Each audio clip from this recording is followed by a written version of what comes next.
I was born Rochester, New York, and I'm still there. So you were born in 1925. Do you remember December 7th, 1941? December 7th, 1941, a date which will live in infamy. Everyone remembers that day. What Yes. do you remember about that? All I remember, it was where the attack that came on our company felt like it was an attack on each and every one of us. Mm-hmm. And the way that the service handled it, I thought was great. But it was a struggle. They got beat up there. What was your mom and dad, how did they react to all of this? If I remember correctly, they were shocked. My mom and dad were always concerned not only about family but also other people, and they realized that what was the next thing to come was, and everyone got involved at all ages into the service. Including you? Including me, and that was an honor. I felt it was an honor that I could go off to Italy and all those nice places. Were you drafted or did you enlist? Believe it or not, I was in high school, and I wasn't eligible to the end of my senior year, and they actually drafted me. Okay. And it was like I graduated on Sunday. I was in service on Friday. So you were drafted into the Army? Yes. And where did you go to boot camp? I went to boot camp in St. Louis, Missouri. Mm-hmm. I was 3 months there in St. Louis, and then I got an immediate transfer to go to school in New York City. What were you being trained for in New York City? Is electrical. What it ended up was how to blow up things. And I learned fairly well, I hope. My next step was I went to,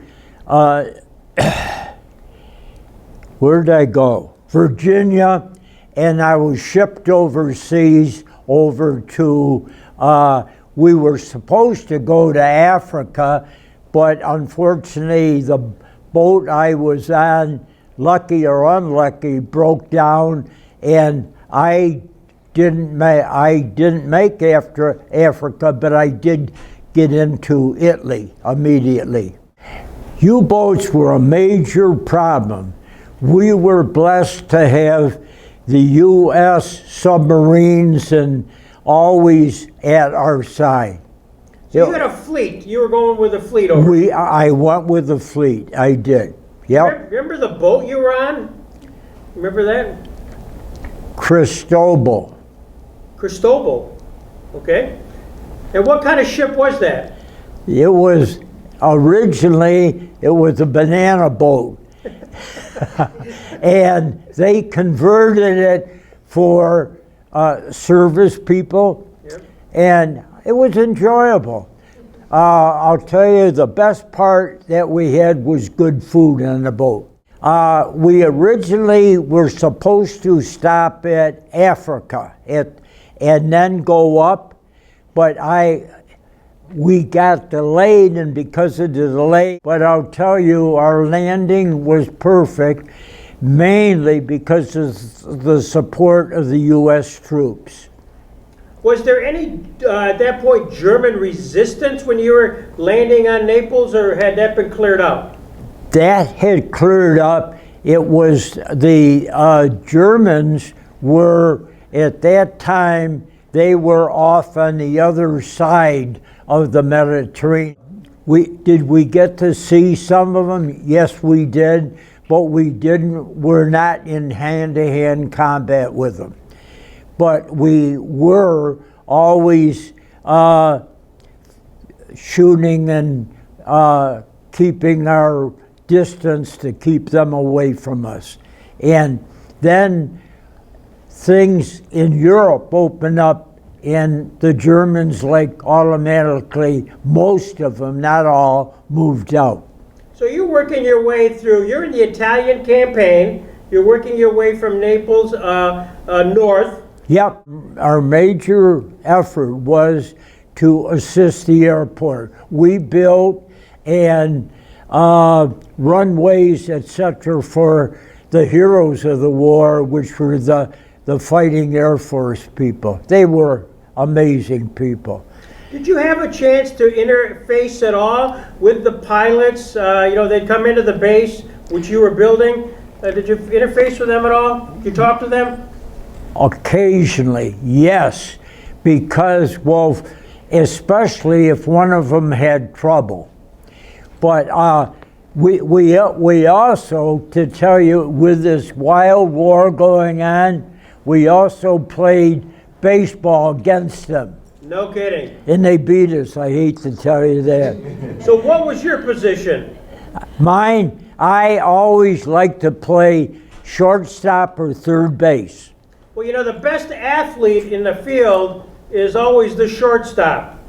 So that's you? You were the best athlete? Well, I wouldn't say I was the best, because there was a lot of great ones around me, I'll tell you that. Well, I am to tell your great-grandchildren that you're the best. This is important. Well, I was just honored to be in that group. But I'll tell you, what I did learn about the Air Force, they were remarkable people, and how those guys would jump into those fighter planes and come back beat up, it was sinful. Now, not everybody came back. No. So when there was a loss, either to somebody in your unit or in the pilots, how was the morale? Was there time to mourn, or did you say that's just war and let's keep moving? Believe it or not, it was sad. We just kept moving, because you were looking out what was going to happen the next minute. Mm-hmm, mm-hmm. So we did receive a lot of bombing at night from our great friends. Yeah. But I'll tell you, my respect for what these pilots did was unbelievable. Did you have a sense of fear? Was there a kind of foxhole religion that you had? You were scared. I don't care who you were or what rank you were. You're scared. But the thing that you knew that came first, that you had a duty to perform. And the duty was help your fellow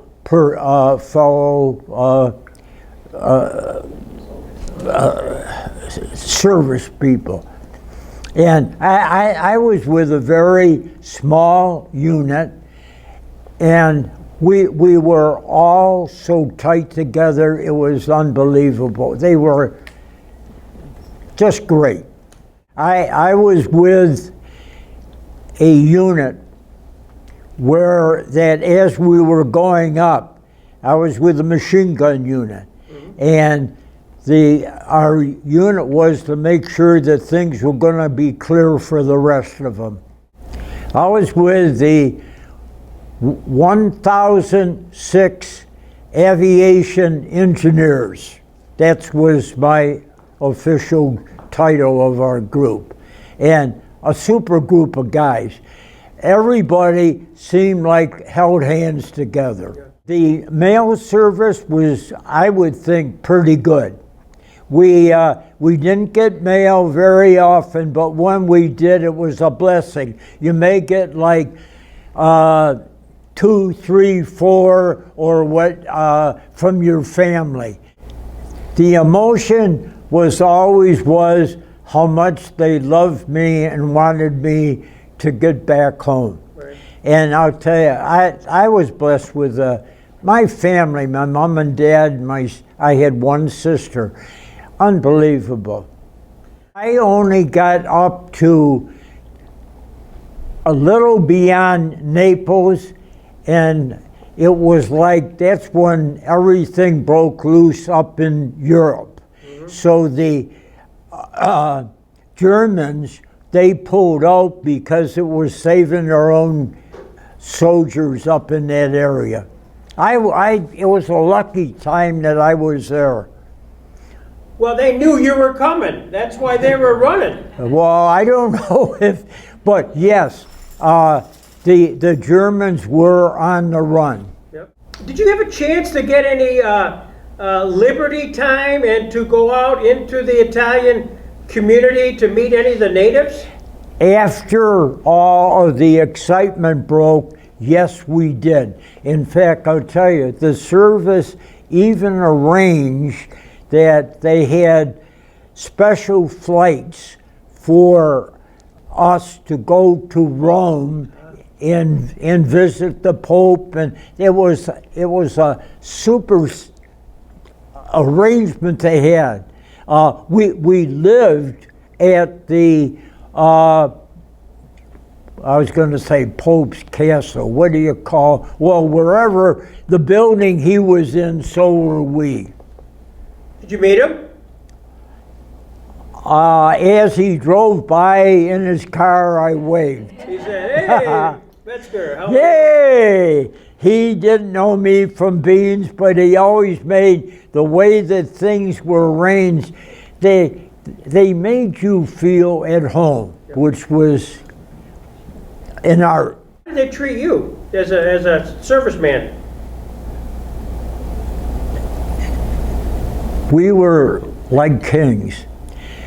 The Italian people were beat up. The Americans gave them a little bit of what you call life, and they appreciated everything. In fact, the American government even helped some of them get started back into. Most of them were farmer type, grapes and you name it. But they helped the civilian people an awful lot, which helped us as well.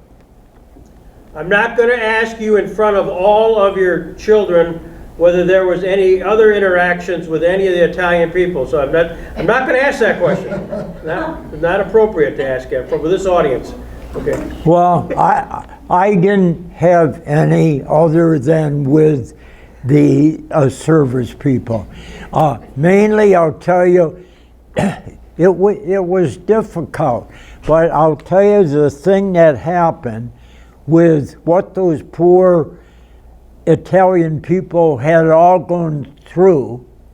They were offering women, especially their bodies, for $1 or whatever it was. And hey, most of us felt we were all afraid of disease and what it would do for us. I look back in my service, I was blessed. I had supervision, which I liked. And because they all roughed up their sleeves and they were part of the action. Do you remember when Franklin Roosevelt died? How, you're in Italy, the word comes across that the President of the United States died. Do you remember that day? Everyone remembers that day. It was a shock because I don't care whether you're Democrat, Republican, or what you were, Roosevelt was someone very special. He was very special to service people. Do you remember VE Day, when victory in Europe, when it was announced, and here you are in Italy? Do you remember receiving it and reaction? It wasn't as exciting as what one would think, because fortunately the German people were out of our way. So we had the time to relax a little bit before all of that announcement and stuff. Had a little time off. Because of health problems that I had, they sent me to British Guiana, which was a big Air Force base down there. And there they had a medical unit, of which I became part of for a while.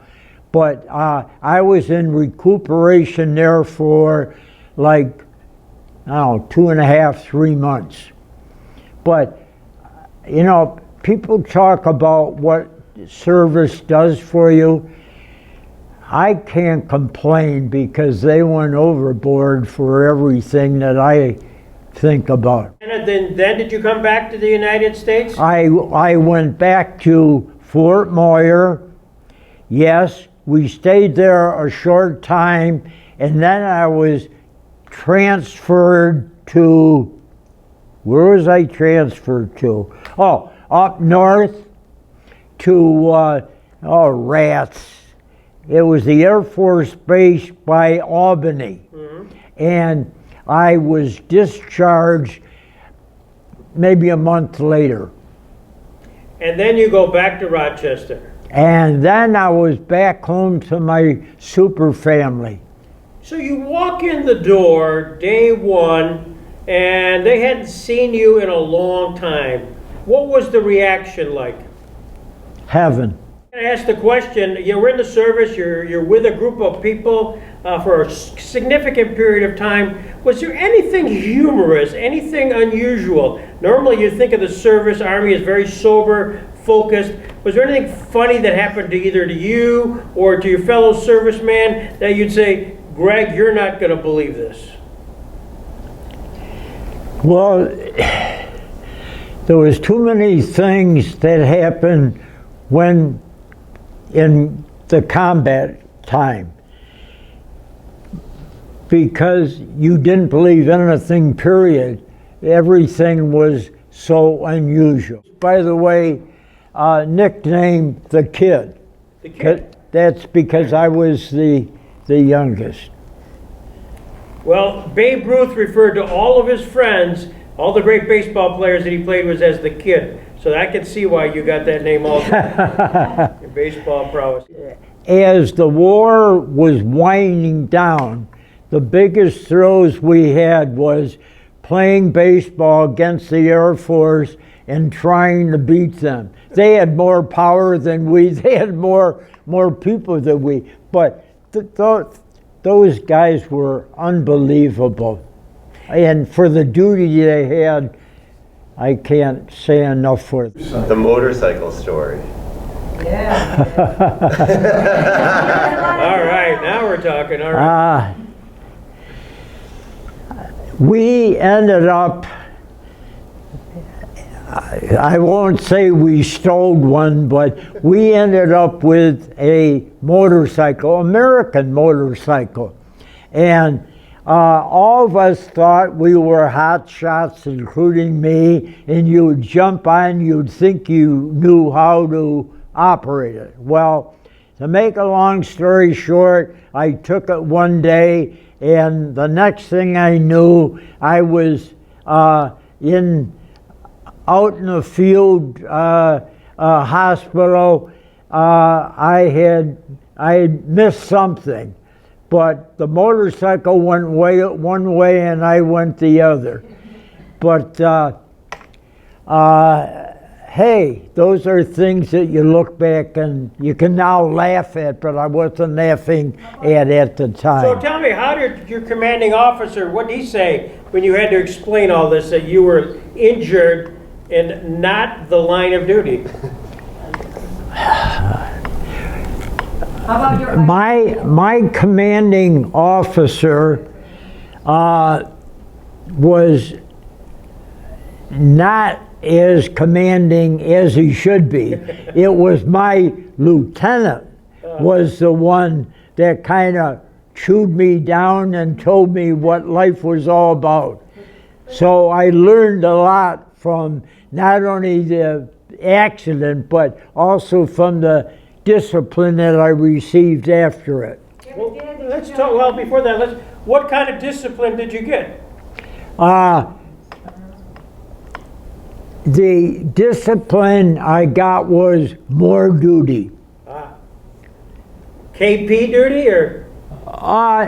The duty I had was, it ended up, because I was injured, they put me in a mechanics group in our unit, and which I was working with super intelligent guys, and I knew nothing about what I was doing, so they got me out of there in a hurry to drive a truck. And I ended up driving, at the end of my service, I was driving a truck for the unit and took people wherever they wanted to go. Well, not where they wanted to go, but where they had to go. Okay. What about when on the way home you stole the ice cream on the way home on the ship? Ice cream story, let's hear about it, yeah. Well, everyone had a partner, and I had one, and we were wandering around the ship, and we walked by this one room that had the door partly open. We opened it up, and it happened to be the freezer compartment of ice cream. So I hate to say, but we made pigs of ourselves eating ice cream, but it was delicious. So between ice creams and motorcycles, be wary. Other question, this is great. Wool bathing suit. The wool? With Johnny Kowalski. Oh. Italy was, as you were walking or marching up, there was one water, there was a lot of nice ponds and everything that were inviting. Well, one day we happened to stop by a pond, and all of us jumped in. What happened was, the next day there was people trying to sell us something, and I wanted one major thing, and it was a bathing suit. I bought this bathing suit, and I think it was made out of wool or something, I don't know, because when I jumped in the water, the wool was taking the bathing suit right off of me, and my good friends laughed like crazy. So I didn't have a bathing suit for long.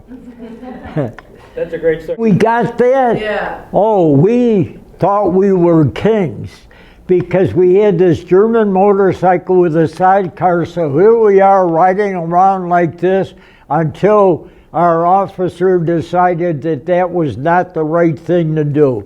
But it was fun while we could do it. Curiosity, where did you get the motorcycle?